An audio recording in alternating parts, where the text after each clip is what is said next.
Partido Socialista dos Trabalhadores Unificados, PSTU, e a Revolução Brasileira, RB, Espírito Santo, junto com o Polo Socialista Revolucionário, apresentam hoje suas pré-candidaturas para as eleições de 2022.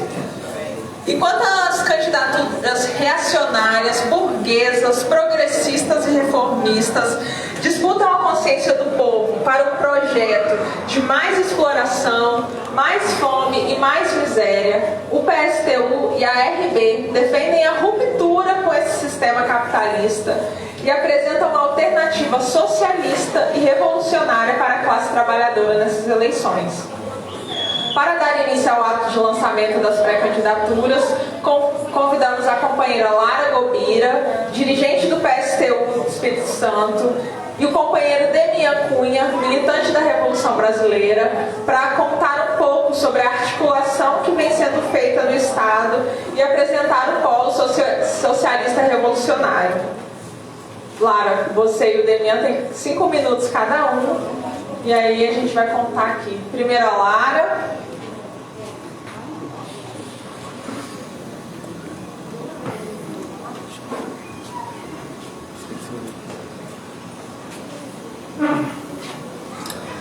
Boa noite, camaradas. Hoje é uma noite muito especial para todos nós, muito especial para o PSTU, muito especial para mim em particular.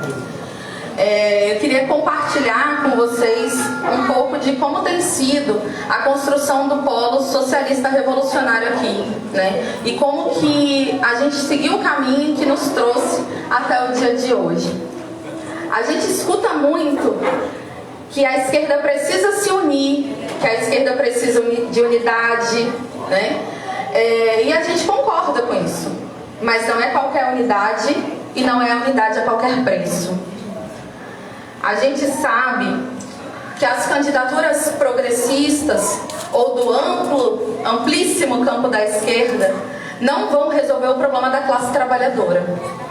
Não vão tirar o nosso povo da miséria e da fome. E por isso, no final do ano passado, o PSTU lançou um manifesto pela construção de um polo socialista e revolucionário, que permitisse agruparmos os setores revolucionários, os setores classistas da esquerda. Daí nasceu o polo socialista e revolucionário, muito mais amplo do que a gente esperava, inclusive. Junto do PSTU, embarcou com a gente nessa ideia vários agrupamentos que constroem a CSP com lutas, militantes e dirigentes do PSOL, como Plininho, coletivos, e correntes do PSOL, como a RB, e a CST também, e outros agrupamentos políticos que não estão vinculados a partidos políticos hoje, e principalmente muitos independentes, muitos trabalhadores e trabalhadoras que reconheceram no Polo a possibilidade de iniciar essa tão falada unidade da esquerda. Inclusive, queria convidar todo mundo para acessar lá o site, do Polo Socialista Revolucionário, ler o manifesto, assinar o manifesto. Ali atrás, na entrada da nossa sala aqui, tem também as contribuições e tem também o manifesto da pré-candidatura. Isso, as contribuições do PSTU e também o manifesto do Polo tem ali disponível.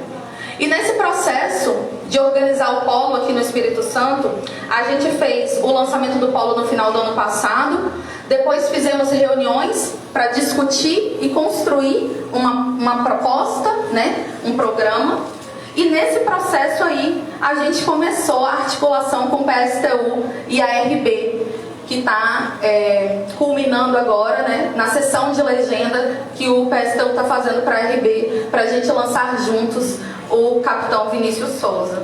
É isso, Damian? Boa noite, camaradas. É uma satisfação imensa estar aqui hoje com vocês, os camaradas, todos que se dispuseram a vir aqui nesse sábado, nesse horário, com os camaradas do PSTU, com os camaradas da Revolução Brasileira, que vieram da sua cidade, seus estados, para estar aqui conosco. E para nós é uma satisfação estar lançando a candidatura do capitão Vinícius Souza, que é um camarada que é policial, mas é crítico a diversas construções, né, da corporação, tem uma visão sobre segurança pública diferenciada, inclusive tem sofrido por isso, né, tem sofrido consequências por ter uma visão diferenciada sobre o que deve ser a segurança pública, e é militante da Revolução Brasileira aqui no Espírito Santo. E a nossa organização se pretende uma organização que debate a necessidade de uma ruptura com o sistema tal como nós temos hoje, né? Um sistema que desemprega massivamente, né? Dados do ILAESE, que é o Instituto de Pesquisa do PSTU, apontam que hoje são aproximadamente 54 milhões de desempregados, né? Um número que inclusive diverge do número do IBGE, uma vez que a metodologia do IBGE tem um caráter, né? A metodologia que o ILAESE elabora tem um caráter de classe também, assim como o do IBGE, e aponta para esse número nefasto, né? Praticamente 1/4 da população brasileira desempregada, mais de 40% da população em insegurança alimentar, e não é possível continuar existindo enquanto nação, enquanto país, num sistema que promove isso aos seus filhos, né? Aos seus cidadãos. Então a Revolução Brasileira hoje é uma corrente interna do PSOL, mas que não aceitou de forma alguma a federação imposta pela direção nacional do PSOL ao partido, né, que aqui no Espírito Santo fez uma federação com a Rede de Solidariedade e vai lançar de maneira muito constrangedora uma outra candidatura, né, de um ex-prefeito da Serra, extremamente conservador, que nada tem a ver com o projeto que o pessoal defende, né? Mas essa já tem sido uma diluição do PSOL que já vem de algum tempo, né? Acho que essa federação ela só coroa essa diluição, né? Essa guinada à direita que o PSOL tem tomado aí nos últimos anos. Então a gente achou importante, como a Lara disse, fazer de fato uma aliança de classe e apoiar, junto aqui ao Polo Revolucionário. Agradecemos, inclusive, a oportunidade de podermos filiar o capitão Vinícius Souza democraticamente ao PSTU para poder fazer essa concorrência. E buscamos, com essa candidatura, apresentar um projeto para o povo capixaba, né? Um projeto de esquerda, um projeto que debata os problemas reais que o Espírito Santo tem passado e que nenhum outro candidato se pretende fazer. Né? Acho que o grande mérito do lançamento da candidatura do Vinícius ao governo do Estado é exatamente fazer um debate que ninguém quer fazer, um debate sobre o Espírito Santo e sobre o Brasil também, né? Porque não adianta um governador das qualidades do Vinícius aqui se a gente tiver ainda um sistema que mantém toda essa opressão aos trabalhadores, uma perda de renda, a fome, o desemprego. Então a gente precisa superar isso. Então a gente agradece, esperamos que seja uma atividade rica para todos vocês e vamos lá. Isso aí, gente, uma boa noite. Que seja um ato lindo e forte. Isso. Depois você vai botar lá, não vai? Na hora de formar. Então, para dar continuidade, nesse momento a gente vai fazer a composição da nossa mesa. E aí, eu queria convidar aqui para compor a mesa a companheira Vera Lúcia Salgado, operária, sapateira, nordestina, cientista social, pré-candidata pelo PSTU à presidência da República.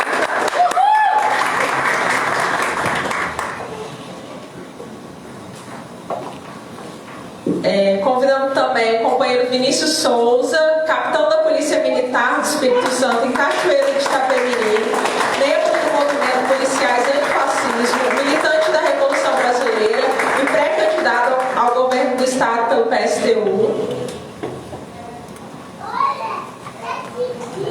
Convidamos também a compor a mesa o companheiro Felipe Skitter, técnico administrativo da UFES, dirigente da CSP com Lucas, militante do Movimento Nacional Quilombo, Raça e Classe e pré-candidato ao Senado pelo PSTU. Por último, também convidamos para compor a mesa o camarada Heitor Silva, professor economista, doutor em planejamento urbano, pesquisador Cruz e militante da Revolução Brasileira.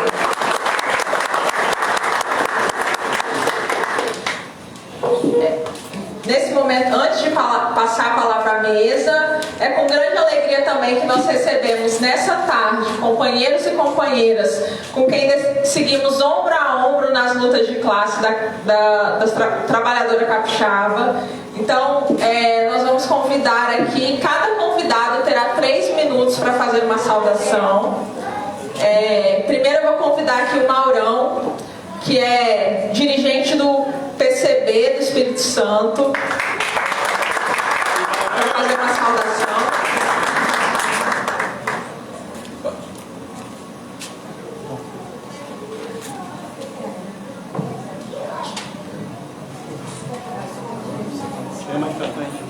Isso.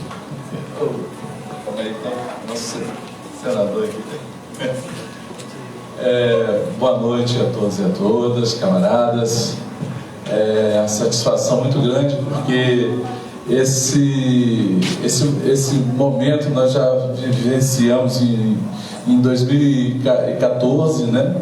Quando a situação era inversa, né? O PCB estava lançando candidato a governo e o PSTU também estava com a gente nesse apoio, e foi uma jornada muito gloriosa, né? Porque fizemos um bom trabalho. E hoje eu me sinto muito à vontade de estar aqui, porque quando eu vejo uma candidatura como do capitão Vinícius, porque é aquela candidatura antissistêmica, aquela candidatura anti-imperialista, anticapitalista. Colocar as contradições do capitalismo nesse discurso, na rua, com a população, provocar o debate. Porque não dá, né? Nós do PCB, a gente entende que a gente tem que estar do lado do Bloco Revolucionário Popular. Então, quem compõe esse Bloco Revolucionário Popular são forças muito, muito além do que nós temos visto aí, que defendem a conciliação de classe. E para a gente é uma satisfação muito grande, e com certeza a gente quer contribuir com essa jornada, embora a gente ainda tenha uma discussão interna de também ter que lançar candidatos, né? Mas essa discussão vai acontecer a semana que vem, já vai amadurecer, depois a gente traz nossa posição aqui, se for o apoio, mas se não for o apoio, a gente vai continuar apoiando, porque a gente tem que caminhar junto. O processo revolucionário ele é muito dinâmico e não se faz ele sozinho. O PCB vai estar junto em todos os momentos da luta do trabalhador, e principalmente junto aí com essas forças que compõem esse Bloco Revolucionário Popular, assim como o PSTU e a Revolução Brasileira. Eu agradeço a todos, agradeço o convite.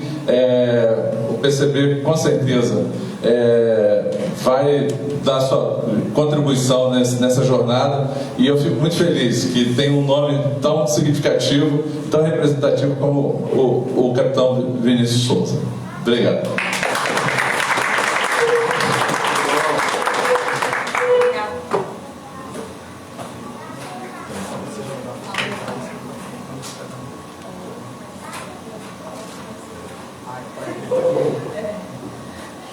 Obrigado, Maurão. Em seguida, nós convidamos o companheiro Vinícius Scherzoni, que é do Policiais Antifascismo.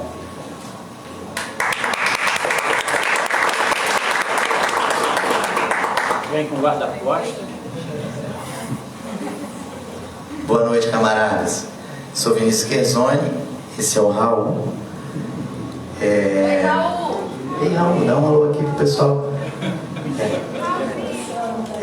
Eu sou policial militar há 11 anos,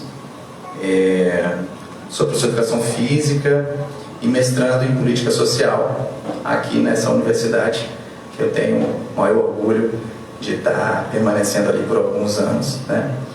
E construo policiais antifascismo aqui desde 2018, né? Metade, na verdade, de 2018, a gente começou a dar os primeiros passos aqui. O movimento Policiais Antifascismo é um movimento suprapartidário, né? É um movimento que se situa, né, no campo progressista progressista, e aí cabe um espectro muito grande, né? Então, você vai ter gente progressista, de centro-esquerda dentro do PAF, e vai ter também pessoas comunistas no nosso movimento, né? E, inclusive, pessoas lançando pré-candidaturas, além do camarada Vinícius Souza, a gente tem o camarada Fabrício Rosa, em Goiás, que está sendo lançado aí a deputado estadual. A gente tem também o camarada... Está me falando da memória agora, hein, gente? Kleber Rosa, porque Fabrício Rosa, Kleber Rosa, o Kleber Rosa é da Bahia e está sendo lançado ao governo da Bahia pelo PSOL, né? Então a gente tem candidaturas sendo lançadas aí, são construções coletivas, né? São candidaturas muito bonitas. Muito me alegra ter o camarada Vinícius Souza sendo lançado pelo PSTU, que é um partido comunista. Eu vou ter que confessar para vocês, tá, gente? Eu estou feliz, mas eu ficaria ainda mais feliz se ele tivesse sendo lançado pelo PCB. Aí o meu coração ia explodir de alegria. Mas assim, brincadeiras à parte, a gente sabe, né, que se os comunistas são primos, né, dos anarquistas, o que dirá da relação entre os partidos que são comunistas, né? Então nós somos partidos praticamente co-irmãos, não é verdade? Estamos na mesma luta. Estou realmente muito contente porque o trabalho que o Movimento Processo Antifascismo vem fazendo é um trabalho de metamorfose de uma consciência ingênua numa consciência crítica. É um trabalho por meio do diálogo. E essa questão do trabalho de base, né, às vezes é um trabalho muito ingrato, porque você não tem meio que como que verificar, né, qual que está sendo o saldo disso.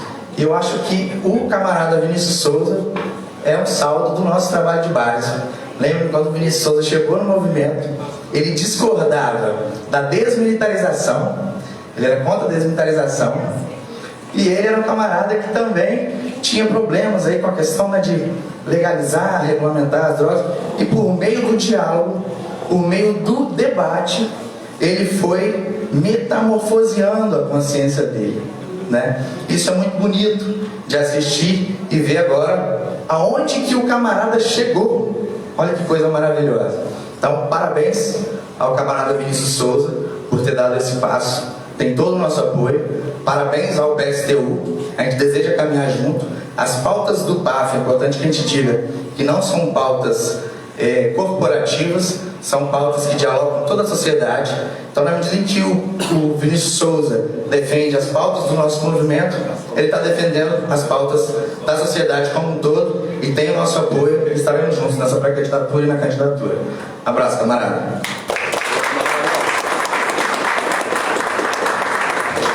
Partezinha aqui, pedir desculpa que eu esqueci de fazer uma saudação à Vera, que veio aqui me prestigiar aqui. Olha, fico muito feliz. Sucesso na jornada aí, que eu sei que vai ser uma jornada longa, né? Ainda mais em meio a esse neofascismo que está tentando se instalar no Brasil, mas que as forças revolucionárias estão juntas para derrubá-los, tá?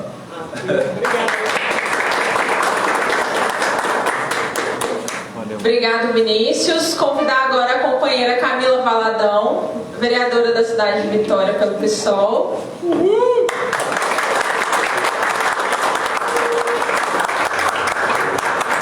Maravilhosa!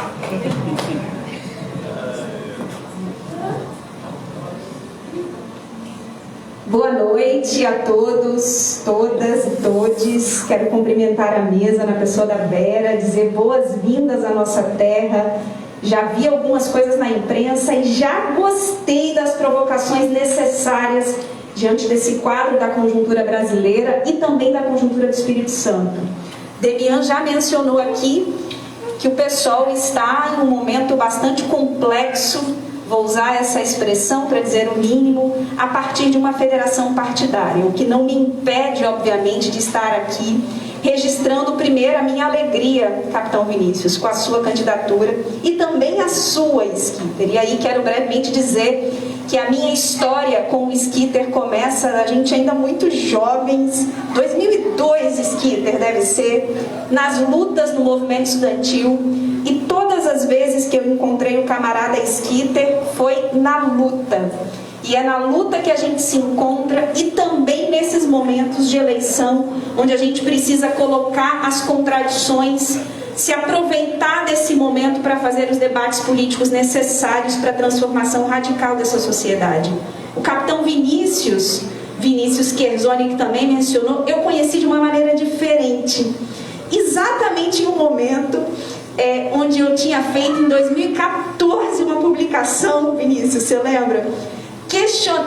Na época era uma crítica à polícia militar, e eu fui altamente atacada pela polícia militar, e a gente debatia nas redes em torno da desmilitarização, e o Vinícius falava aqui, e que como é importante de lá para cá os momentos que nos encontramos nas lutas em defesa de uma outra lógica de sociedade, uma outra lógica de polícia, inclusive. Não tenho dúvidas, capitão, que vai ser a sua candidatura que colocará os debates necessários que precisam ser expressos nesse momento da eleição. E digo mais, não tenho dúvidas que será a única candidatura de esquerda nessa eleição no estado do Espírito Santo. A candidatura que terá condições de questionar o modelo econômico vigente no nosso estado, baseado nos grandes negócios, numa vocação exportadora que subjugou ao nosso estado a uma lógica de desenvolvimento que impõe a pobreza como única condição de vida para a maioria da população capixaba. Um modelo de sociedade que impõe uma lógica de segurança pública, que é essa que a gente está vendo hoje, que sobe nas periferias e que sim, assassina muitas vezes jovens inocentes, como nós vimos recentemente. Uma lógica de política que estabelece as políticas sociais, como nós temos visto na saúde e na educação, a privatização e a lógica do lucro, desconstruindo inclusive grande parte da luta que as nossas gerações anteriores defenderam em torno da educação e da saúde pública.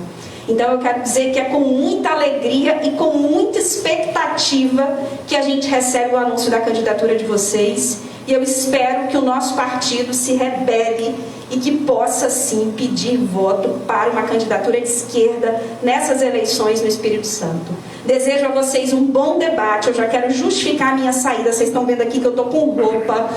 Eu tenho uma festa de aniversário da filha de uma grande amiga e eu vou ter que sair, mas fiz questão de vir aqui registrar a minha total apoio e solidariedade aqui nesse ato de lançamento. Obrigada.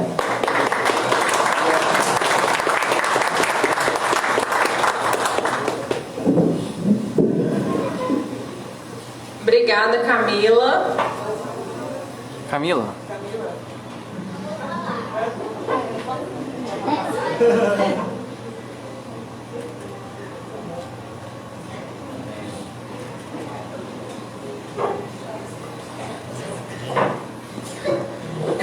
Passamos então agora para a mesa. As falas seguirão a seguinte ordem, assim, primeiro o companheiro Heitor, depois a companheira Vera, em seguida o companheiro Skitter e ao final o companheiro Souza. Cada um vai ter 15 minutos, então passamos a palavra aí para o Heitor Silva, da Revolução Brasileira.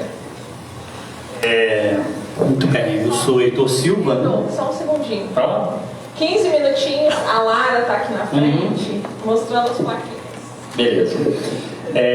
Sou do Rio de Janeiro, né? Estou aqui como dirigente da Revolução Brasileira, trazendo aqui o nosso apoio, né? A candidatura que está sendo colocada, né? A importância que ela representa para esse Estado. Eu gostaria primeiro de saudar, né? Em primeiro lugar, a militância. Né? Por que eu estou saudando primeiro a militância? Porque sem ela a gente não faz nada. A gente só transforma a realidade a partir dessas pessoas que estão aí deixando o sábado de estar dentro de casa, né? Aproveitando o seu lazer para participar de um ato político. Em segundo lugar, saúdo a Vera Lúcia, né? Que é como candidata a presidente pelo PSTU. Boa sorte nessa jornada. Né? Por terceiro, o Felipe Skitter, nosso candidato a senador aqui no Estado. E por último, o Vinícius Souza, candidato a governador. Tem também que saudar o pessoal, né? A gente está nas redes, né? O pessoal que está aí assistindo, acompanhando, sábado. Né? O conteúdo da minha fala, né? Eu vou deixar aqui para aquela fala mais agitativa, né? Que é importante ser feita para os nossos camaradas aqui, que são os candidatos. Né? Eu vou fazer uma fala como dirigente, como uma pessoa que precisa colocar o quadro em que essas eleições vão ser realizadas, porque isso é fundamental, não só para nós temos que ter clareza desse quadro, mas também para os militantes. Os militantes saem para a rua sabendo exatamente onde a gente vai estar se metendo. Né? Vamos lá. Vamos ter uma batalha eleitoral, né? Em geral, os períodos eleitorais são importantes para a gente fazer com que a população saia da consciência ingênua e desenvolva uma consciência crítica, né?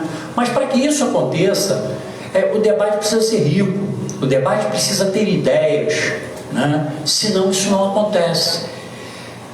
Essa eleição está sendo montada como um plebiscito e não como uma eleição.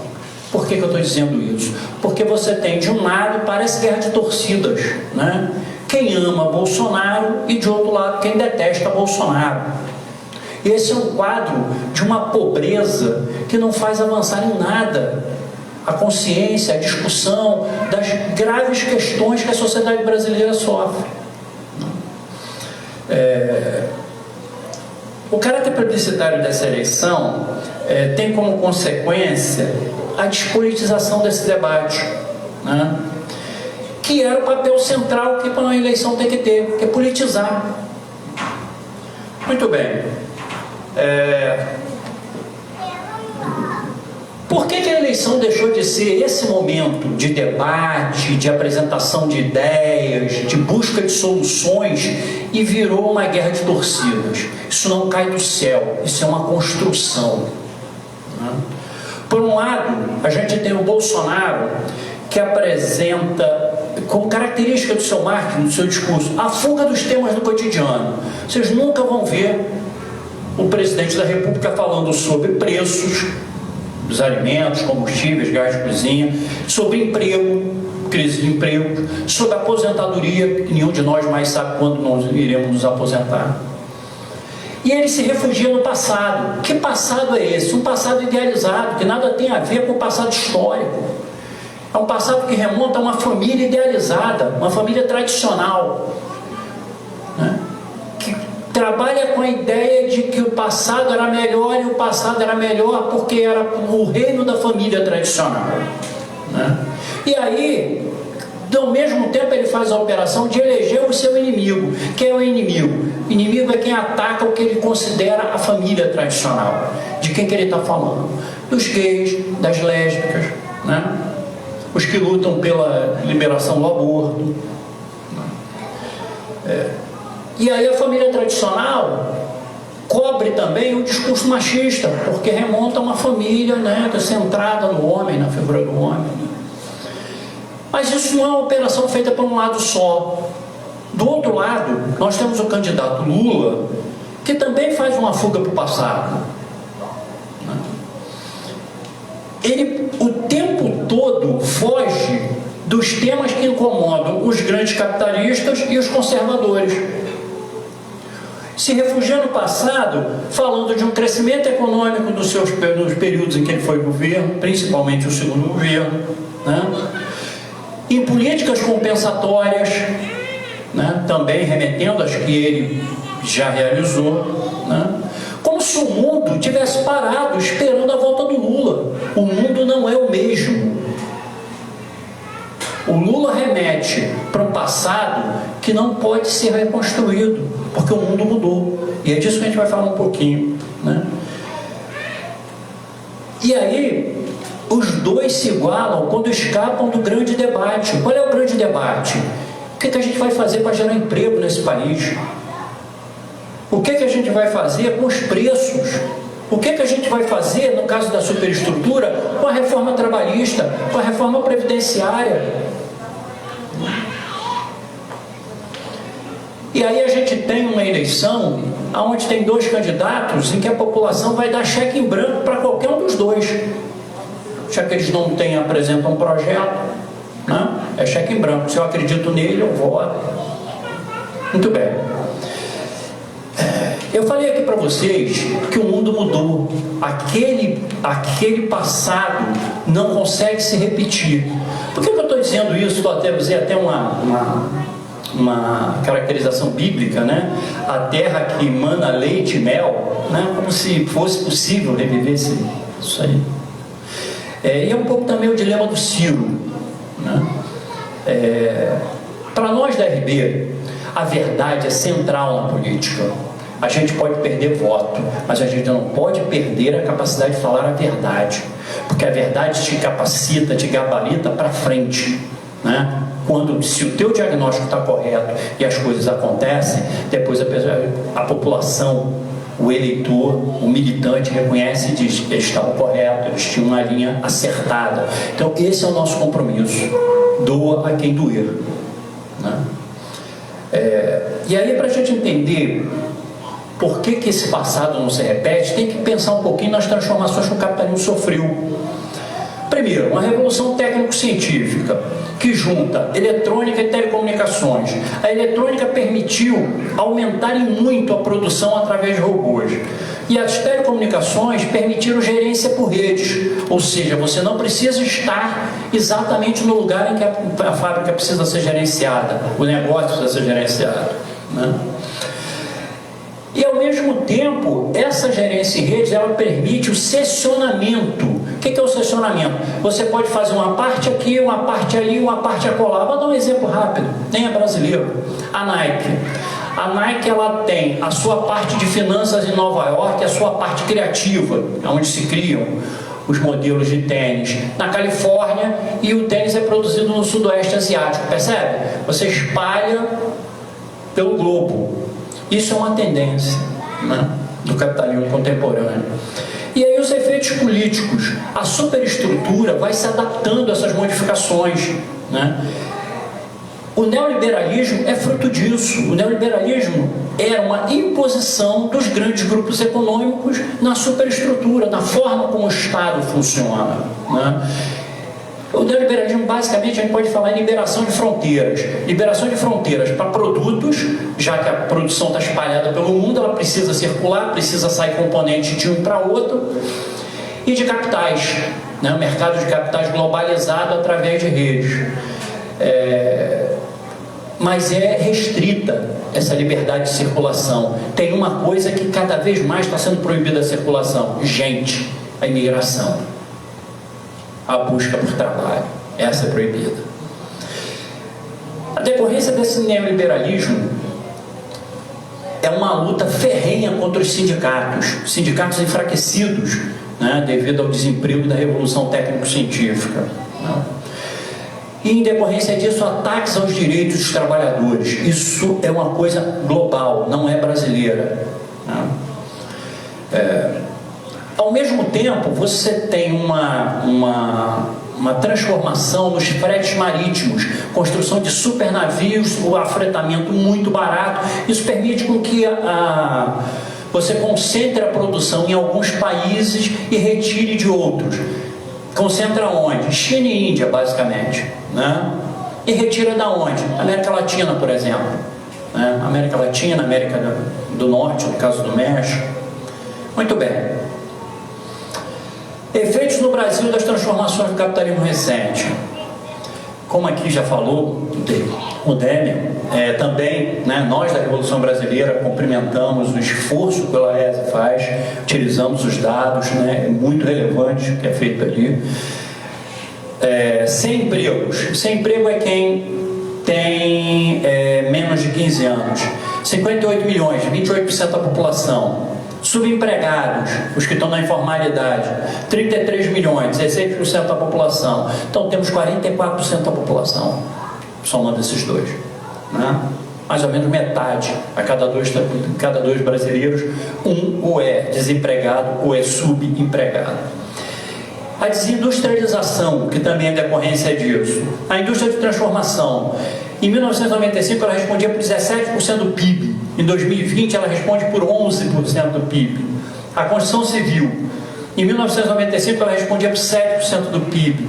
Em 2020 ela responde por 3% do PIB. Os empregos industriais desaparecem. Qual foi a solução no Brasil criada para que os muito ricos, que eram donos de fábricas e que perderam suas fábricas ou tiveram que vender para empresas imperialistas, qual foi a solução? Eles deixaram de ser ricos?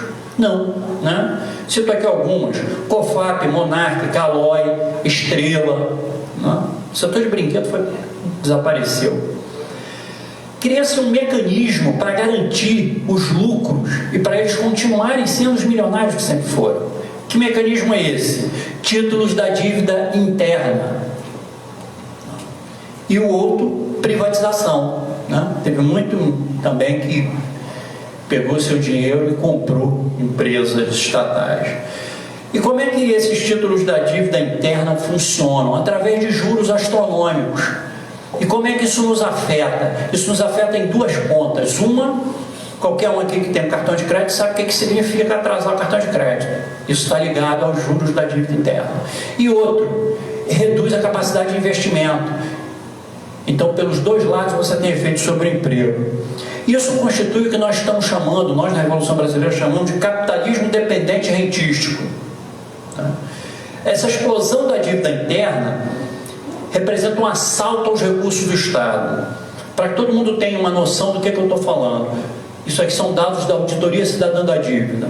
2021, de juros e amortizações da dívida interna, se pagou 51% do que foi arrecadado. Ou seja, de cada R$1 de imposto que nós, cidadãos brasileiros, pagamos, mais de 50 centavos vão para os bancos, vão para o setor financeiro, né? E aí temos um presidente da República. Isso não é um quadro que começa com Bolsonaro não, tá? Isso remonta ao FHC. Mas é que esse dado chama a atenção. O Bolsonaro, que é um homem que arrota tanto falar em segurança pública, na importância da segurança pública, ao mesmo tempo que passava 51% do orçamento para os banqueiros, passava 0,3% do orçamento para a segurança pública. Ou seja, não passa de mais uma fake news. Bom, efeitos políticos do capitalismo independente rentístico.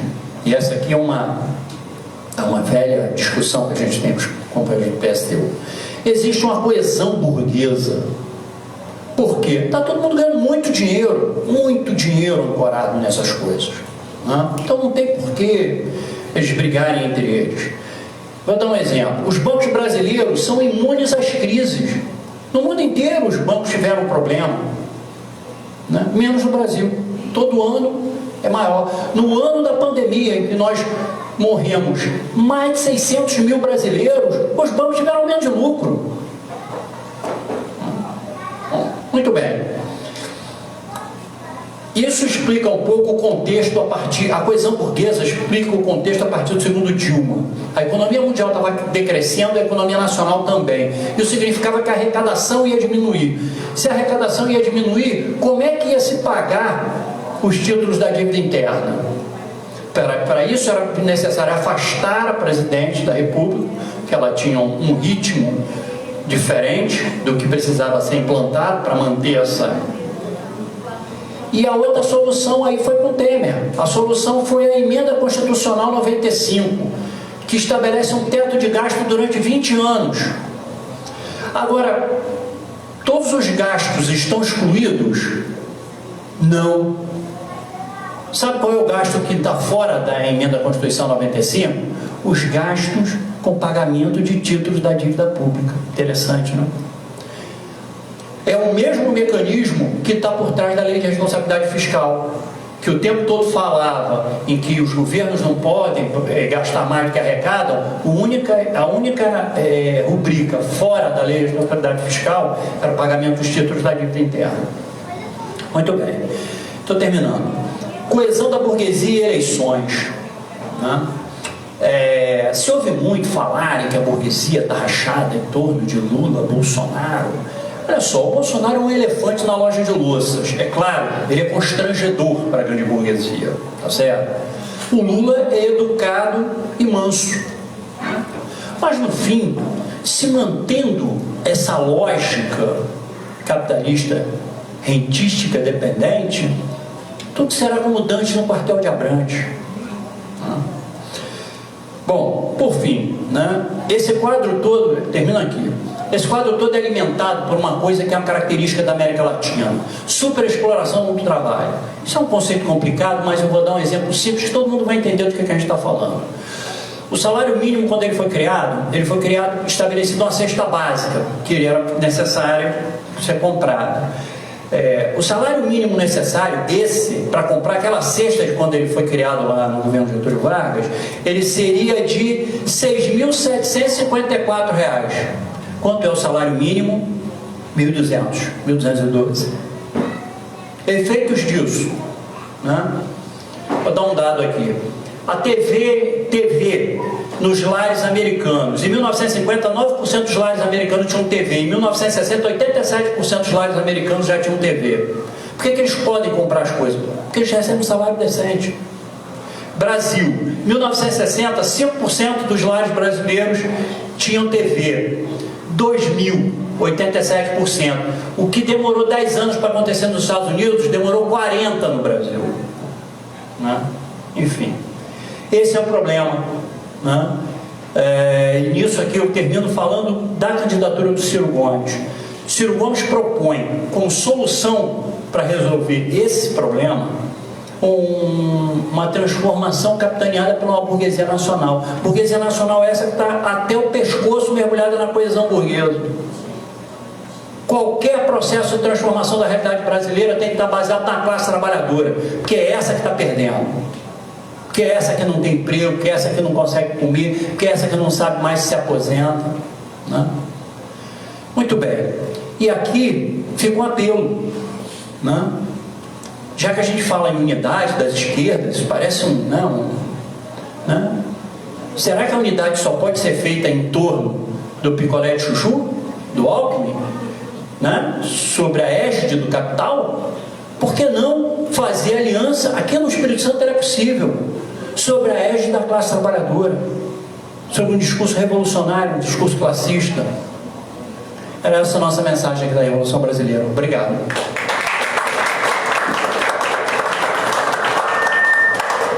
Muito obrigada, Heitor. Passamos a palavra então à companheira Vera, pré-candidata à presidência da República pelo PSTU.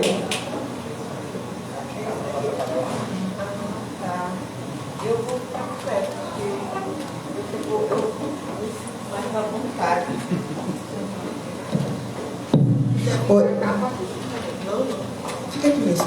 Boa noite a todas e todos. Quero agradecer aos militantes do PSTU aqui no Espírito Santo, aos companheiros da Revolução Brasileira, inclusive por toda a ornamentação do ambiente, estão se preparando desde então. Estou muito feliz de estar aqui, de vir conversar com vocês. Para nós é uma noite muito importante essa. Primeiro porque nós estamos diante de uma realidade dramática. Desde o ano 2020, que tudo aquilo que era muito ruim no sistema capitalista conseguiu ficar pior, né? Porque o sistema capitalista já vem com um processo de degradação, né? Como parte do seu funcionamento desde décadas, desde 2007, 2008, mas essa crise econômica ela se aprofunda, essa crise política, inclusive internacionalmente, também se aprofunda, e a crise sanitária, ambiental. Então tudo isso vai ter muita...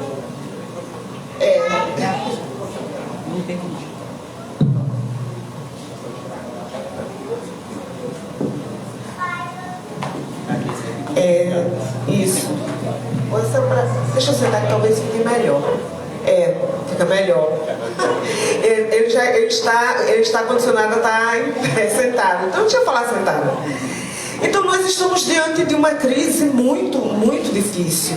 Agora, para a classe trabalhadora, nós temos momentos até mais tranquilos, mas a vida da classe trabalhadora brasileira, e assim como a vida da classe trabalhadora internacionalmente, nunca foi uma coisa fácil.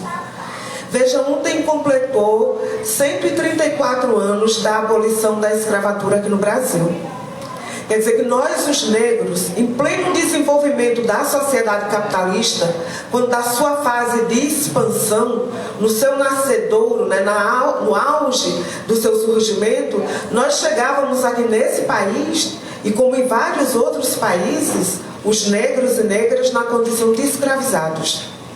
E os nossos países, eles foram ocupados e foram colonizados por europeus que chegou aqui, dizimando os povos indígenas. Então, para nós, negros, indígenas, podemos dizer que o sistema capitalista nunca deu para nós nenhum tipo de liberdade e nenhum sossego. Então, nós vivemos desde então, nesse sistema social, vivendo as piores desgraças de nossas vidas. Aqui no Brasil foram mais de 350 anos de escravidão. E depois disso nós saímos das senzalas sem absolutamente nada. Nada. Não tinha emprego, não tinha terra, não tinha casa, não tinha absolutamente nada. E mais do que isso, nós éramos e somos ainda discriminados. Existe todo tipo de preconceito, porque quando do surgimento dessa sociedade, sob a bandeira da igualdade, liberdade e fraternidade, era preciso justificar ao mundo porque existia uma parcela desse povo que não tinha direito a essa liberdade, que vivia na condição de escravizados. Então precisava dizer que os negros eram menos capazes, né, que era uma sub-raça. Então negro é uma coisa que você pode bater, que você pode matar, que você pode espancar. E essa realidade nós vemos até agora. Como consequência disso, a gente observa em todos os cantos desse país, quando a gente chega nos bairros mais pobres, nos trabalhos mais precarizados, quando a gente fala da fome, quando a gente fala das vítimas da violência, seja pelo machismo, racismo, LGBTfobia, mas também da polícia, nós vamos encontrar os negros e as negras. Quando nós falamos de criança desassistida, sem direito à perspectiva de futuro e à juventude, nós estamos falando centralmente da juventude e das crianças negras do nosso país. Então nós precisamos, diante dessa realidade, discutir qual é o projeto, que é que nós precisamos para resolver esses problemas. E aqui no Brasil tem o governo, nesse momento o governo Bolsonaro. E nessa disputa eleitoral, que aqui no Brasil já se faz há mais de 30 anos, é uma coisa polarizada. Primeiro que nós, quando disputamos e quando nos apresentamos, temos o dever e a tarefa de apresentar um programa para o conjunto da sociedade que solucione, enquanto revolucionário socialista, que parta da realidade da classe trabalhadora, principalmente dos setores mais oprimidos, e dizendo de onde nós vamos tirar o dinheiro para solucionar tais problemas. Porque se toda a riqueza desse sistema, no mundo inteiro, foi construído sobre o trabalho, o suor, a saúde, a vida e a morte da classe trabalhadora, significa dizer que nós... Porque todo o trabalho que é feito é social. Nós não trabalhamos para satisfazer apenas a nossa necessidade enquanto pessoa, enquanto indivíduo. Nós produzimos e trabalhamos para a sociedade. Muito embora toda a produção e toda a riqueza existente seja acumulada de forma a ser apropriada de forma particular, privada. Aqui no Brasil, para vocês terem uma ideia, os mais poderosos aqui se resumem a 315 indivíduos. 315. E nós estamos falando de 54 milhões de pessoas que ou estão no subemprego, não têm onde trabalhar. Nós estamos falando de 20 milhões que passam fome. Nós estamos falando de 116 milhões que não têm comida em casa guardada. E nós estamos falando de criança que desmaia de fome na escola. Nós estamos falando de mães que choram diante dos seus filhos com fome. Nós estamos falando de uma sociedade riquíssima, inclusive em petróleo, essa fonte de energia tão importante e complexa, que aqui no Brasil, principalmente as mulheres negras e pobres, se queimam, cozinham a lenha para poder alimentar a sua família. Isso é inaceitável. É inaceitável. Inaceitável. E esse projeto que nós apresentamos agora nas eleições, que esse debate está aberto, ele não é um projeto eleitoral. Ele é um projeto para a classe trabalhadora brasileira como parte das tarefas da classe trabalhadora mundial. Porque nós somos trabalhadores universalizados, internacionalizados. A nossa tarefa também. Então, apresentar, diante dessa polarização, onde você tem um governo de ultradireita, como o governo Bolsonaro, que aqui se dispensa, inclusive, todo tipo de adjetivo que não presta para jogar em cima dele, porque todo mundo aqui já sabe, né? Então, mas ele expressa, inclusive, uma parcela da burguesia nacional e internacional também. E do outro lado, que todo mundo, todo dia querem nos convencer todos os dias de que Lula é a pessoa que pode tirar Bolsonaro eleitoralmente. Muito bem. Nós estamos a favor de tirar Bolsonaro como uma das tarefas mais importantes desse país. Se não a primeira tarefa. Agora, Bolsonaro é uma tarefa. É tirá-lo do governo. Mas tirar Bolsonaro do governo não significa tirar a ultradireita e acabar com a sua organização. Essa tarefa é posta para o conjunto da classe trabalhadora. E os problemas que a classe trabalhadora enfrenta de fome, desemprego, miséria e violência não se resolve tão somente tirando Bolsonaro, porque ela não surgiu e ela não se acaba com ele. E qual é o projeto que se apresenta aqui? Qual é para a classe trabalhadora? Até agora, Lula estava dizendo que não precisa de programa. Esqueçam o programa. E Bolsonaro nem precisa dizer, já está governando. Olha aí a nossa realidade. Esse quadro pertence a Bolsonaro. Ele é o governo de plantão. É ele que gerencia esse país. É ele que administra o Estado brasileiro para atender os interesses da grande burguesia nacional e internacional.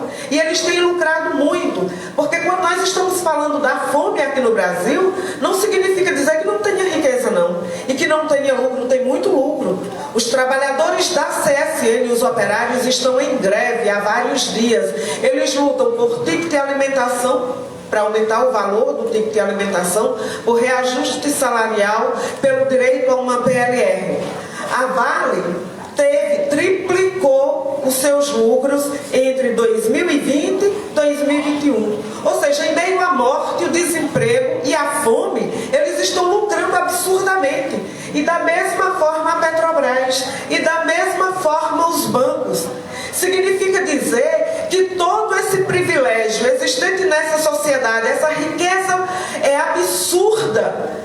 Ela está sendo apropriada por um grupo que a gente só pode solucionar os problemas que nós vivenciamos se a gente for buscar lá. Porque não adianta a gente querer mudar o sistema capitalista, porque ele não muda a sua natureza. Não muda. É a natureza do sistema capitalista, é utilizar-se do trabalho assalariado, impor ao conjunto da classe trabalhadora uma vida de sofrimento para garantir os seus lucros. E transforma, inclusive, as nossas diferenças, enquanto negros e brancos, enquanto homens e mulheres, enquanto cis héteros e os LGBTQIA+, em desigualdade, quando somos apenas diferentes. Nós somos apenas o que somos.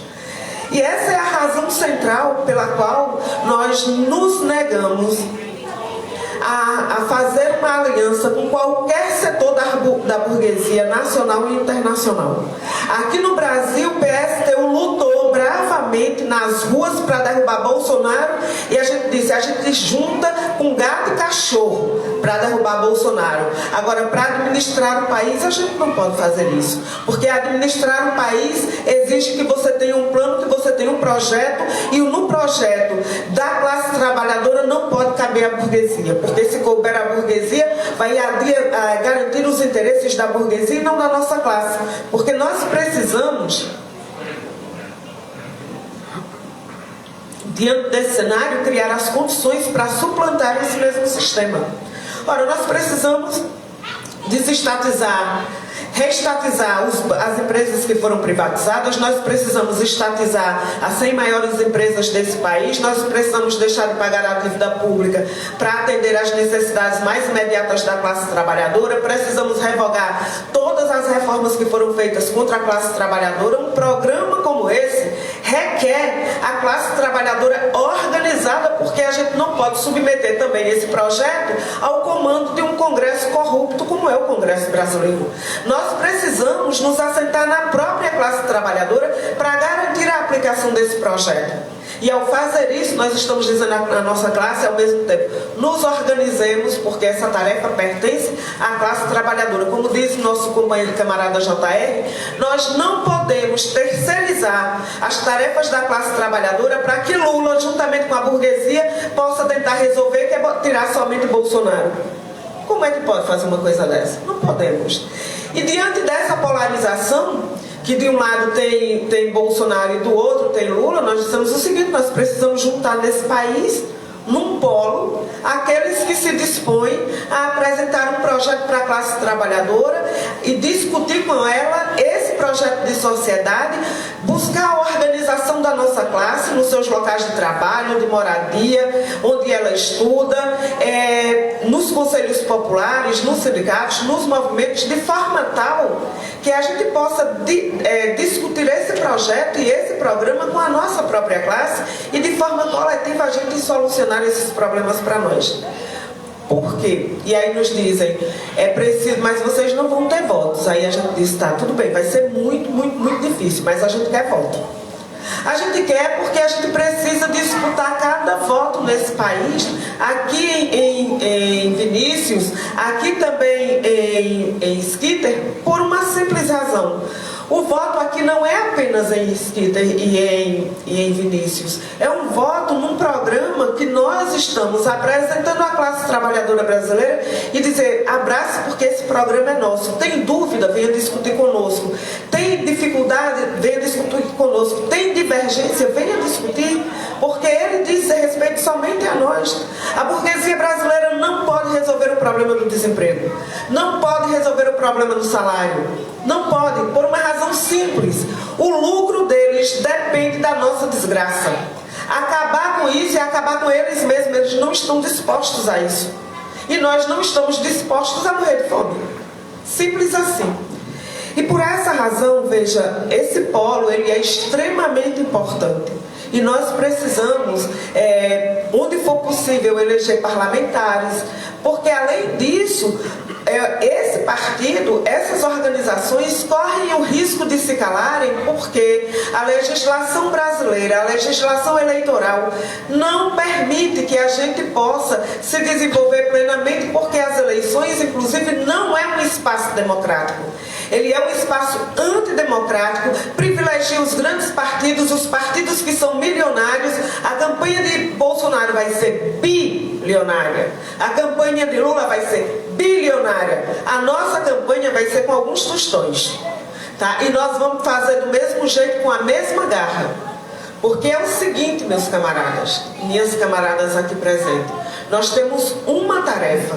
Nessas eleições é de disputar com unhas e dentes um projeto para a classe trabalhadora brasileira, de organização, de projeto para solucionar problemas que são nossos, que tirando Bolsonaro, e nós queremos tirar Bolsonaro, aliás, se tirasse antes da eleição ainda era melhor. Agora, não pode ser que esse programa possa ser atendido por Lula com Alckmin e pelo PSOL, e nem pelo PCB. E os companheiros, quando fazem todo esse debate, lembram de qualquer coisa, menos das necessidades da classe trabalhadora. Um dos maiores dos problemas da classe trabalhadora é a fome. A fome. Vocês não sabem o que é a dor da fome. Quem nunca sentiu, espero que nunca sinta. Porque ela é difícil. A coisa mais triste do mundo é um pai e uma mãe de família olhar para um lado e para o outro, desempregada, sem ter nada dentro de casa e ela não poder trabalhar porque não tem emprego. E não é porque as coisas não tenham para ser feitas, tem. Mas aqui tudo é feito em troca de dinheiro e de lucro. E vivemos na fome, na miséria, não é porque não tenha comida, tem muita comida, muita comida. Bolsonaro mesmo e os seu ministro, só para concluir, informou numa das lives que o agronegócio aqui, a produção aqui de alimentos do Brasil é responsável por alimentar 820 milhões de pessoas no mundo. Enquanto aqui o nosso povo passa fome.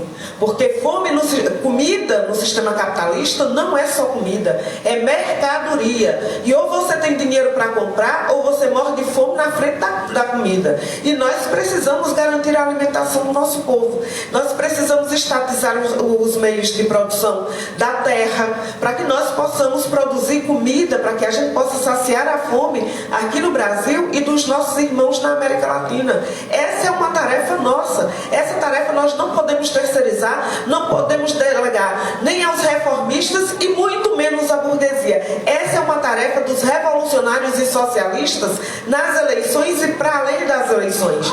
Então aqui no Espírito Santo vai ser muito importante essa campanha de nosso querido, que eu conheci agora presencialmente desde ontem que a gente está juntos, né, Vinícius?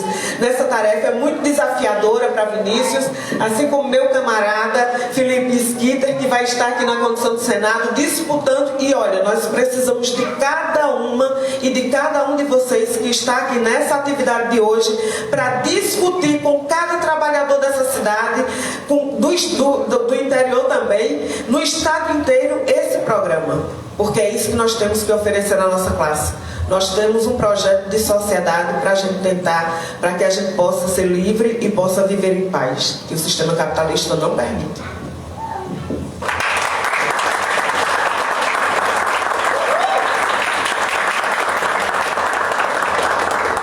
Muito obrigada, Vera. Agora passamos a palavra para o camarada Schitter, pré-candidato ao Senado pelo PSTU.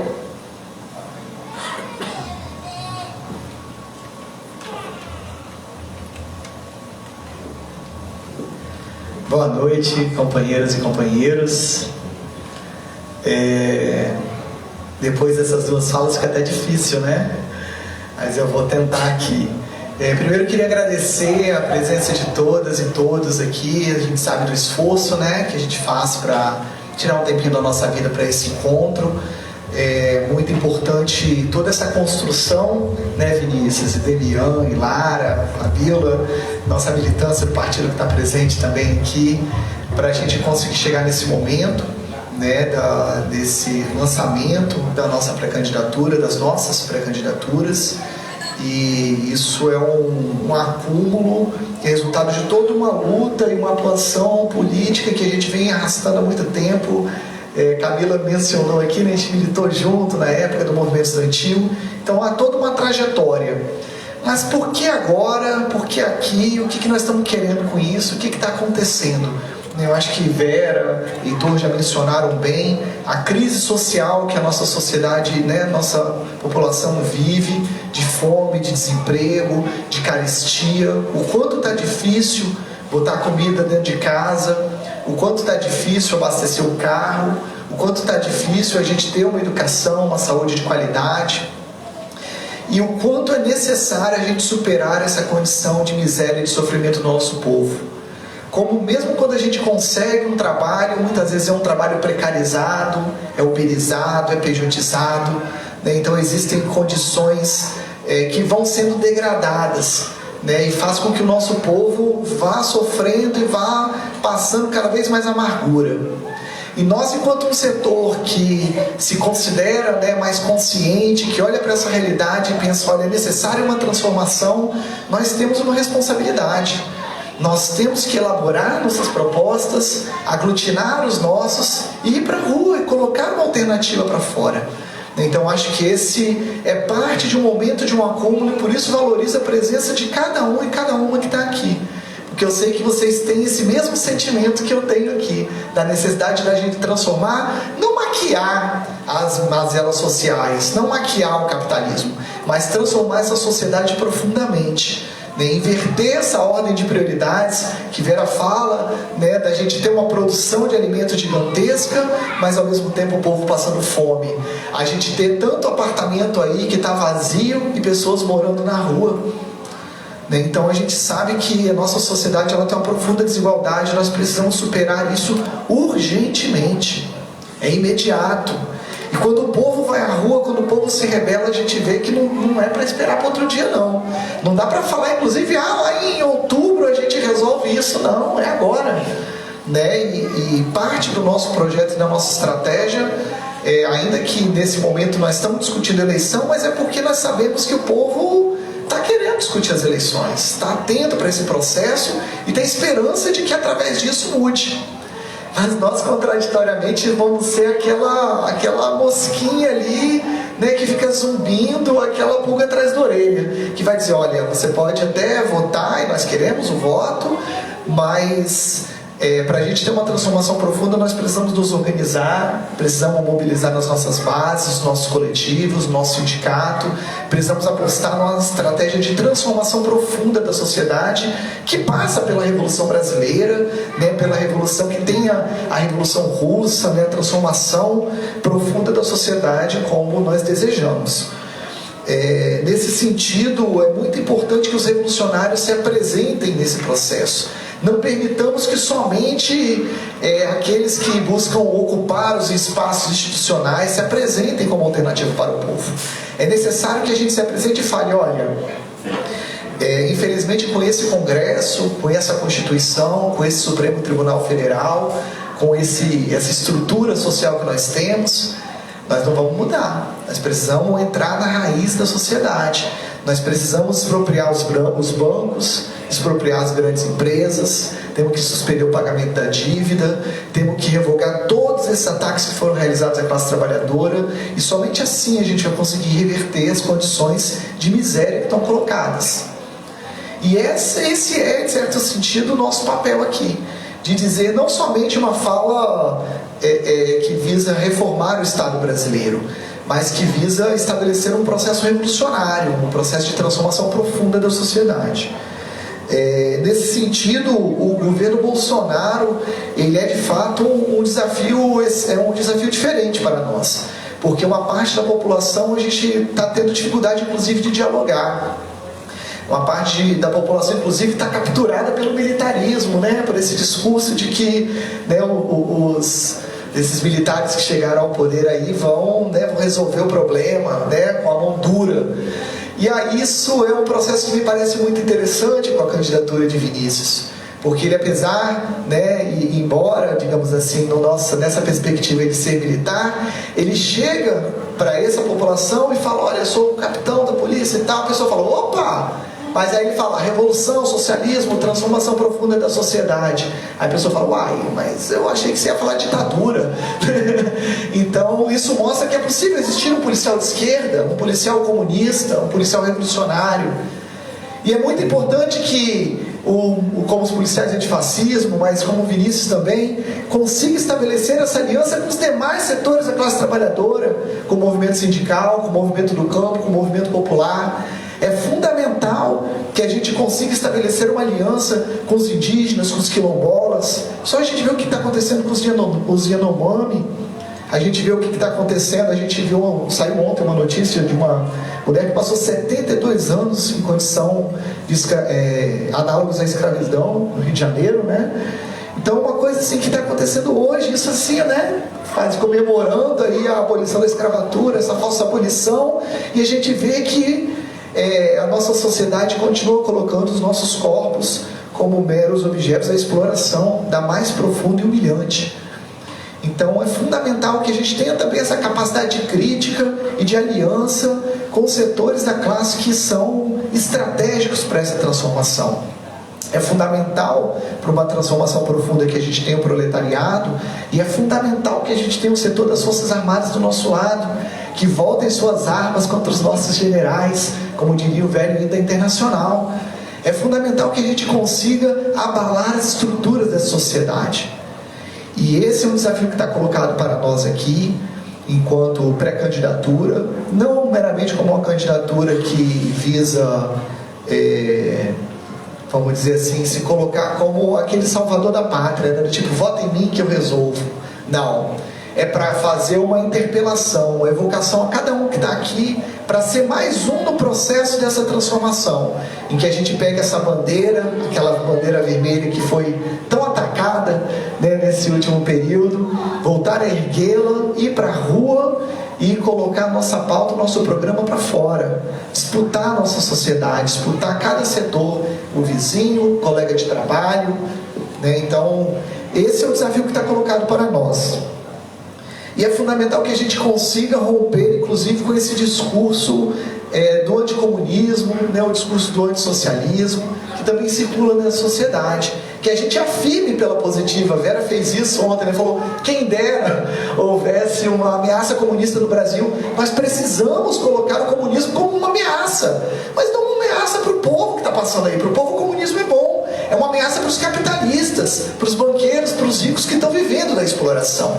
Essa é a ameaça que a burguesia tanto teme. E nós temos que ser essa ameaça. E essa aliança que nós estamos construindo, a presença de vocês aqui, esse projeto que nós estamos, né, convocando as pessoas para aderir, é parte de uma estratégia de sim se tornar uma ameaça comunista, mas uma ameaça a toda essa miséria e essa exploração que o nosso povo está vivendo. Nós estamos aí, espero que encerrando um período de pandemia, e o capitalismo demonstrou novamente como que ele consegue ser perverso e explorar a população, inclusive no momento em que as vidas estão em risco. Os donos dos grandes planos de saúde foram os que mais enriqueceram nesse último período. Isso é a cara mais terrível do capitalismo. A gente tem países que não conseguiram ter o nível de vacinação que a gente felizmente está tendo no Brasil, muitos países da África inclusive. E enquanto a gente tiver parte da população mundial não vacinada, a gente corre risco da pandemia, né, de novas variantes, e isso retornar. Isso é o que está colocado. E por que essas vacinas não chegam? Porque tem que comprar a vacina. A gente não pode quebrar a patente, fabricar em grande quantidade, distribuir para esse país, para essa população. Não faz isso porque o capitalismo é um entrave. É um entrave para a vida, é um entrave para matar a fome, é um entrave para acabar com o desemprego, é um entrave para acabar com o problema da moradia. Então o que está colocado para nós é uma necessidade de sobrevivência da humanidade. Quando a gente vai discutir, por exemplo, o meio ambiente, esse problema está colocado também. As queimadas, derrubadas, derramamento de óleo, né, nas costas, os crimes aí da Vale, Brumadinho, Mariana, né, tudo isso é em busca de lucro, em detrimento da vida, em detrimento do meio ambiente. Só que isso vai nos levar a um esgotamento. E nós, enquanto socialistas, enquanto comunistas, temos uma responsabilidade, como aquele setor da sociedade que está vendo tudo isso e precisa colocar para fora essas ideias. Precisamos ganhar a população para esse projeto. E é nesse sentido que nós estamos colocando as nossas pré-candidaturas. É nesse sentido que a gente convida todos aqui a construírem conosco esse projeto, a construírem o PSTU, a construírem a Revolução Brasileira, a construir o Polo Socialista e Revolucionário. É através dessa estratégia que nós podemos, de fato, conseguir construir uma nova sociedade, uma sociedade socialista. Não é fazendo frente ampla com a burguesia, buscando aí Alckmin, Dória, Paulo Artung, Casagrande. Não é isso, não é com os nossos inimigos que nós vamos resolver esses problemas. Eles estão do outro lado da trincheira. Não é também fazendo aliança com a Rede, que é um partido financiado pelo Itaú. A gente não sabe disso. Pela Natura, né, financiado por grandes empresas. Então não é através desse processo que nós vamos fazer essa transformação. Ao contrário, é fundamental a gente retomar um princípio que estava lá no Marx, que é da independência de classe. Parece que foi esquecido isso. A independência de classe, da gente não receber o dinheiro de patrão para financiar a nossa luta, da gente não se aliar com o patrão, porque o que o patrão quer é tirar mais do nosso couro. Como que a gente vai se aliar com o interesse nosso? É o contrário disso. Então, companheiros e companheiras, eu queria valorizar muito a presença e a escuta de todos vocês, né, a oportunidade da gente estar dando o pontapé inicial nessa campanha, num desafio que é muito maior, que está para além dessas eleições. Nós sabemos que ano que vem nós vamos estar enfrentando uma conjuntura totalmente diferente. E vai ser necessário que os trabalhadores construam, através da independência de classe, o seu programa, a sua pauta e as suas lutas. Nenhuma confiança nos governantes, nenhuma confiança nos ricos, somente confiança na nossa capacidade de luta e de transformação. E é através dessa perspectiva que eu valorizo a presença de todos e todas, agradeço e coloco o que está colocado para nós aqui. A necessidade da gente apresentar candidaturas socialistas e revolucionárias nessas eleições, de apontar a ruptura com o capitalismo como uma estratégia para ganhar a consciência dos trabalhadores e trabalhadoras rumo ao socialismo, rumo à revolução. Muito obrigado.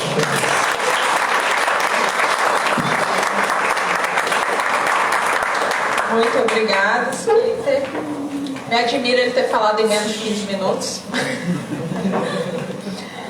Então, para encerrar essa mesa, eu passo a palavra para o camarada Vinícius Souza, nosso pré-candidato ao governo do Estado do Espírito Santo.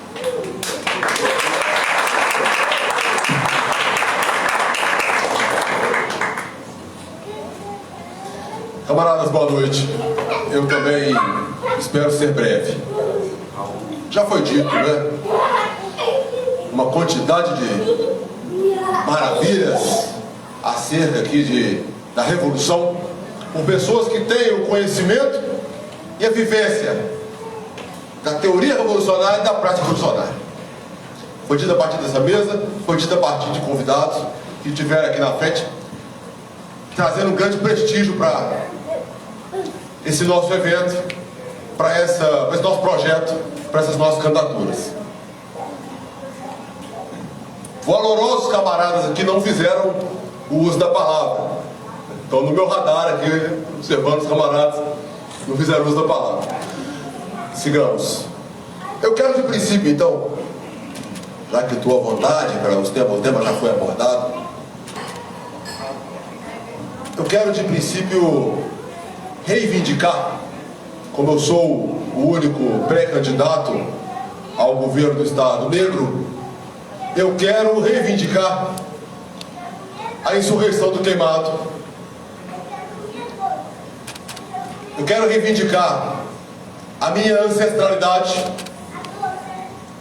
desde aqueles trabalhadores que foram escravizados no Brasil, trazidos após o desterro em África, aqui para o Brasil, passando pelo meu avô, que ex-combatente, camponês, tranquilo, foi dali sacado e levado para a guerra.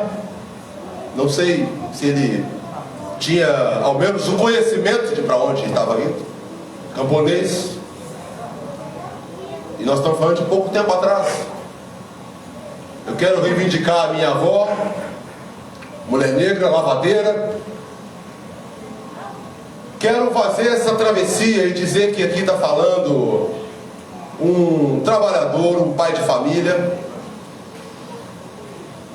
do meu avô até os meus filhos, Maria Emília, Simão Bolívar, Dandara, que todos estejam em alguma medida representados na minha fala.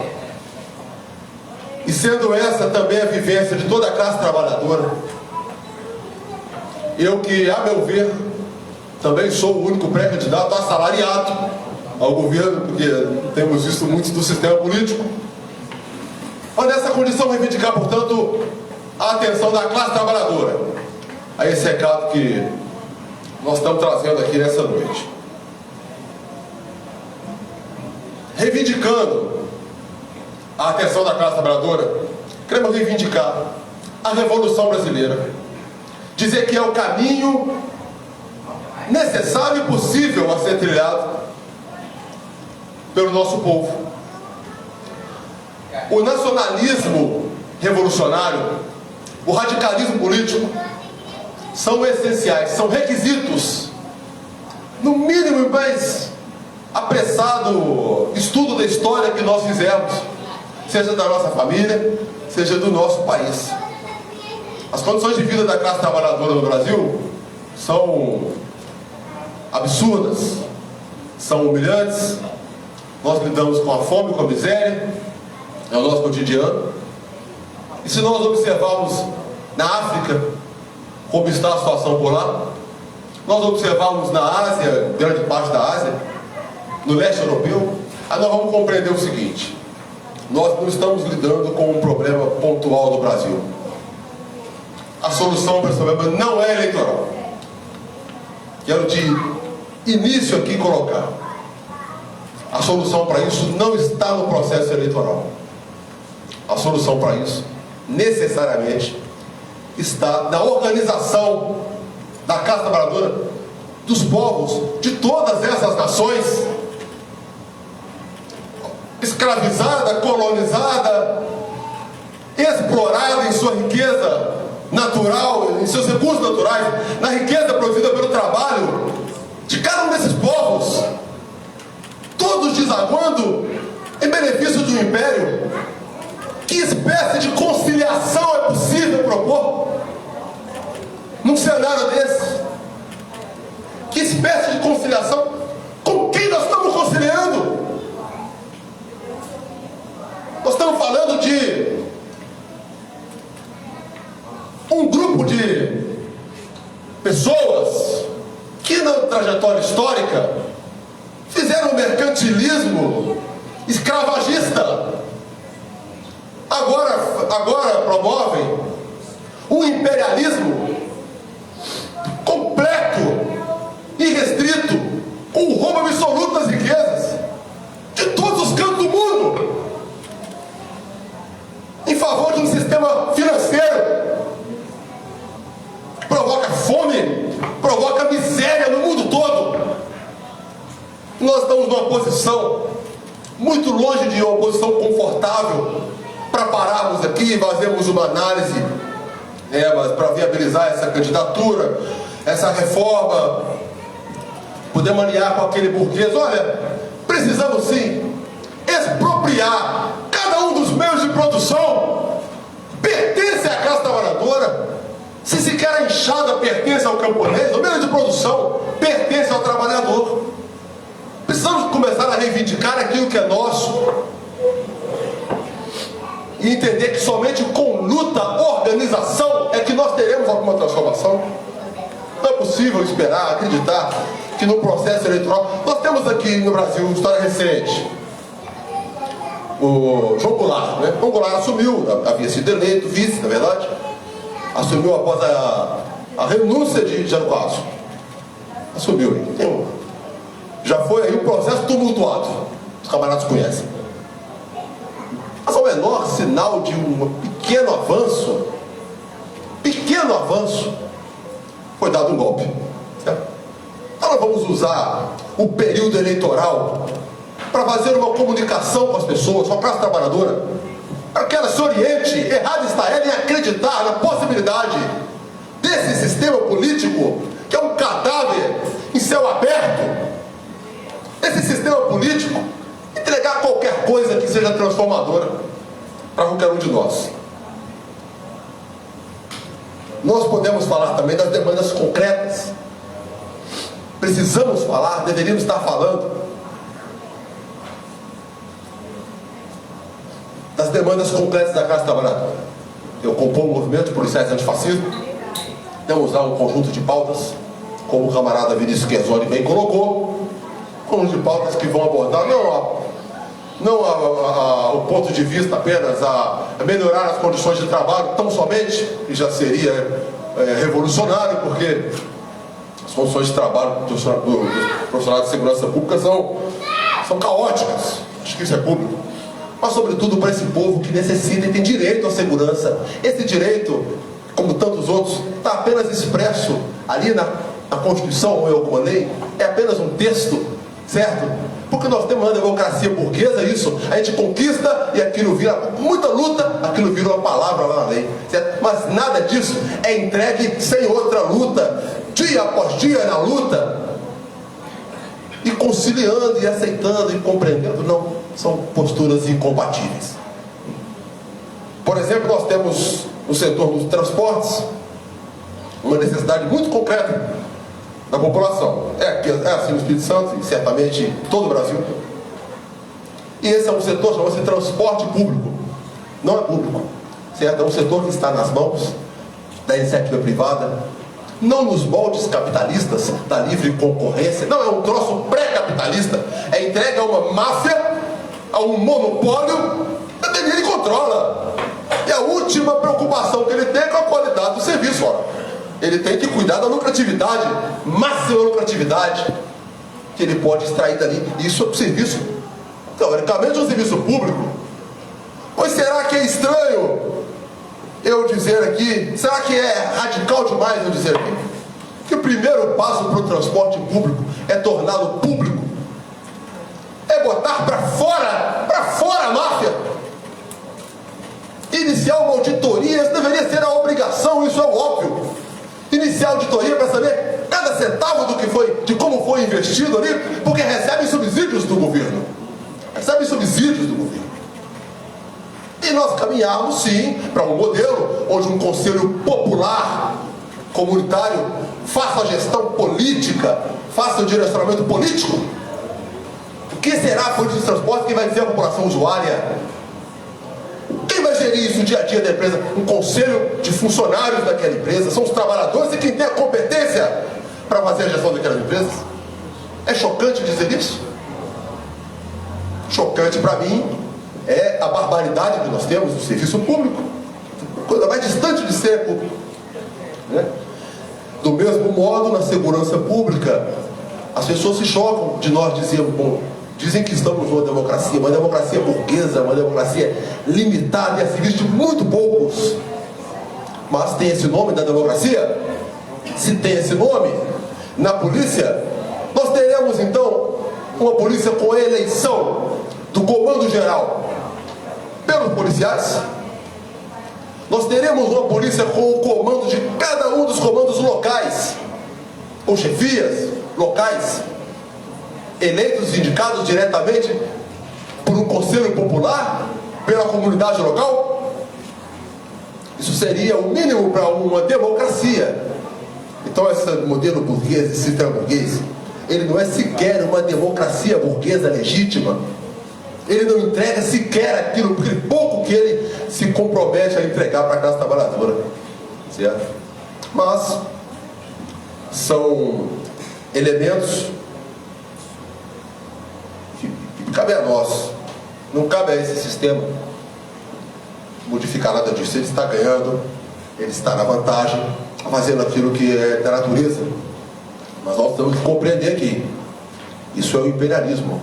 Como um camarada Heitor colocou, e chega um candidato à presidência e traz, não quero falar aqui da pessoa de ninguém, mas do projeto do sujeito, e vem me dizer que ele tem uma ideia melhor, que agora com a burguesia nacional, certo? Ele tem um projeto que ele vai desenvolver.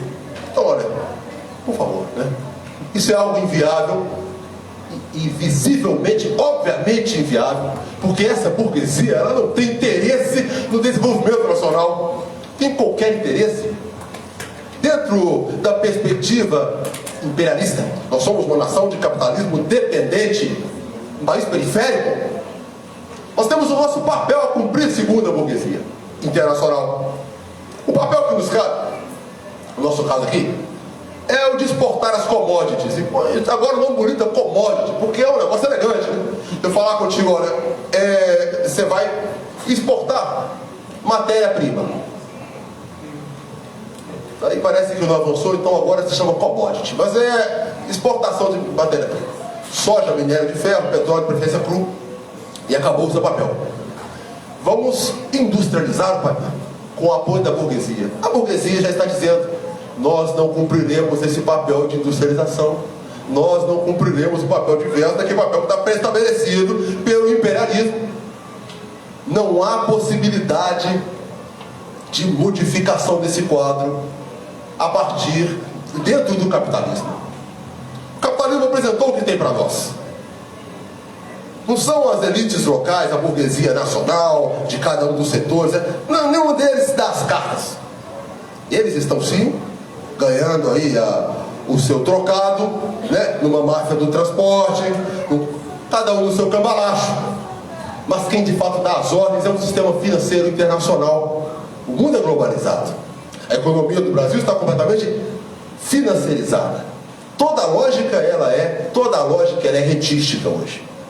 Certo? Então, é fugir do rentismo, é não esperar que a solução virá dessa burguesia internacional, ou da burguesia local, ou de uma conciliação com a burguesia local. Certo? É nós dizermos o seguinte: isso é um papel vergonhoso, vexatório. a apresentação de uma candidatura, de várias candidaturas, certo? Para perante o povo dizer, nós temos a solução e a solução é uma aliança com a burguesia, certo? O Brasil tem feito essa aliança já há muitos séculos. A nossa economia foi baseada no trabalho escravo durante quase 4 séculos, né? Esse modelo, ele só causou miséria e destruição no nosso país.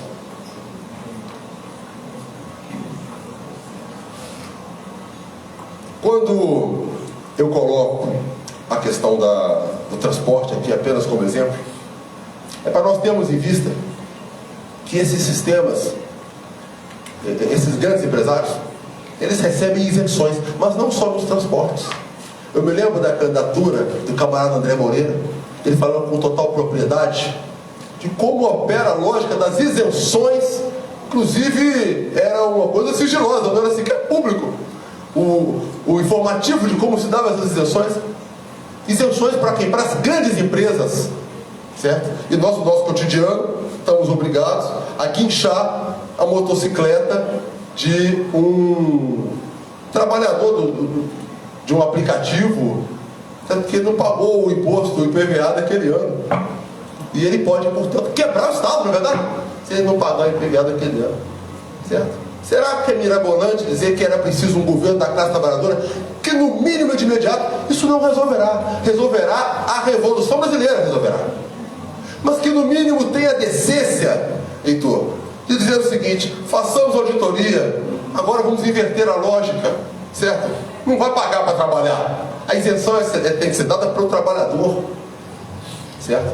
E colocar toda a carga possível nos ombros daqueles que se beneficiaram com essas isenções imorais no curso da nossa história.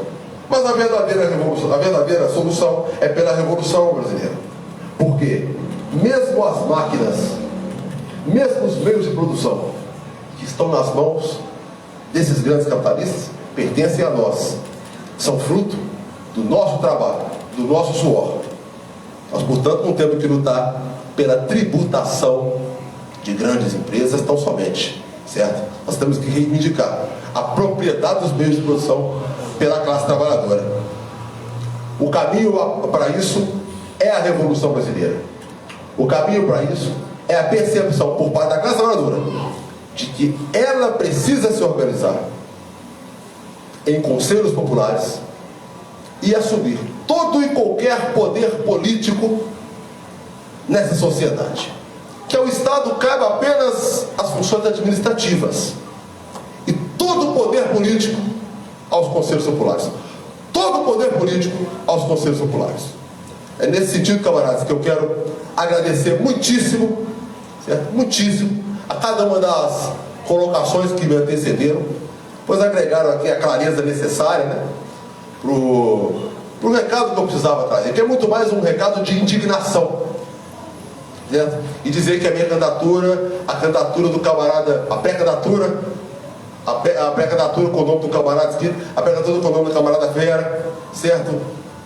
Elas são muito mais espaços de mobilização da classe trabalhadora na direção da Revolução Brasileira.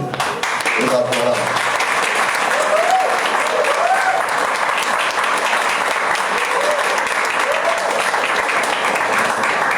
Obrigada, Vinícius. Eu queria convidar a Lara aqui para ela dar um recado. Emocionante, né? Muito bom, muito bom. Obrigada, gente, por ter nos presenteado com as falas de vocês dessa noite. Gente, queria lembrar a todo mundo que a tarefa que está colocada para esses companheiros aqui, candidatas e candidata, é muito maior do que eles. E ganhar a classe e chegar na classe no sistema capitalista envolve a necessidade de dinheiro. Então a gente queria pedir aí para todo mundo que está aqui, né, para colocar aí na sua programação financeira uma contribuição para a campanha dos companheiros, né, Vinícius Souza, Vera Lúcia, Felipe Schitter, depois vocês podem procurá-los diretamente para saber como fazer essa doação. E também dizer que levar tudo isso que a gente ouviu aqui também é tarefa de cada um e de cada uma de nós. Então estão todos convidados a seguir construindo essas candidaturas, né? Hoje é só o lançamento da pré-candidatura, ainda vai ter a candidatura, vai ter todo o primeiro turno, todo o debate. Então que a gente siga junto, construindo, elaborando um programa de fato coletivo, né? E que a gente vá também levando esse recado para todos os lugares onde a gente estiver. Muito obrigada a todos vocês. Se me permite chamar aqui à frente a minha mãe e meu pai, para eu poder apresentá-los para todos.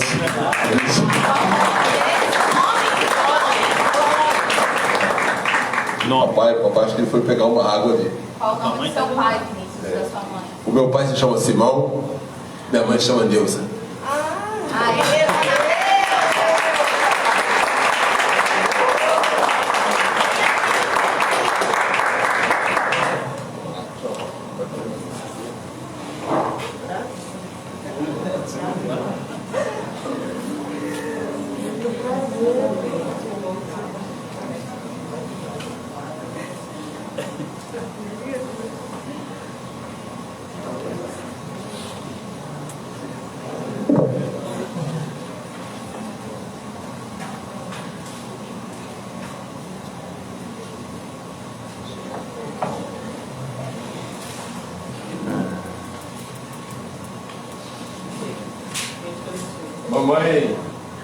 Mamãe é professora, Belo Horizontina, e desde muito novo, né? Na verdade, Isso, fala no microfone, porque está saindo pela rede, o pessoal podia.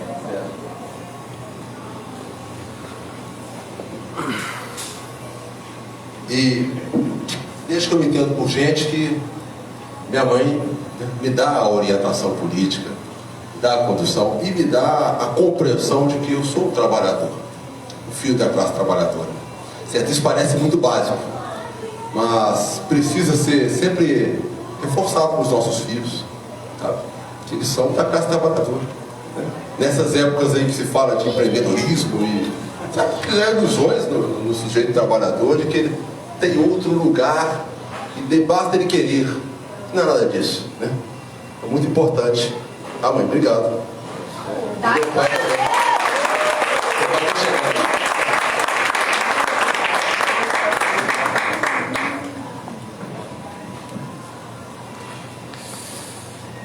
Pode ir.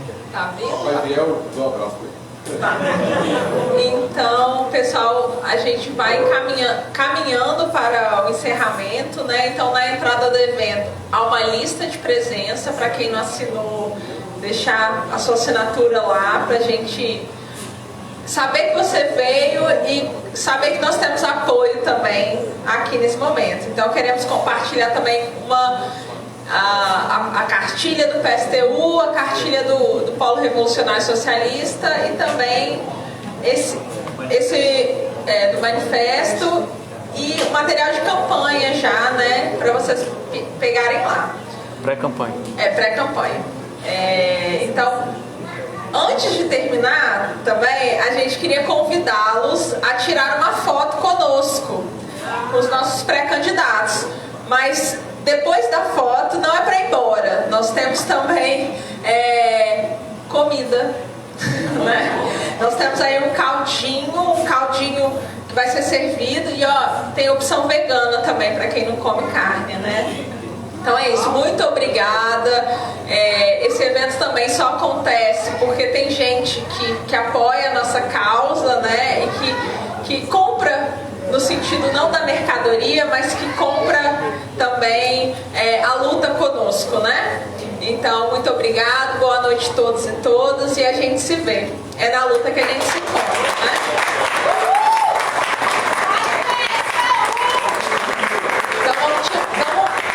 Viva a Revolução Brasileira!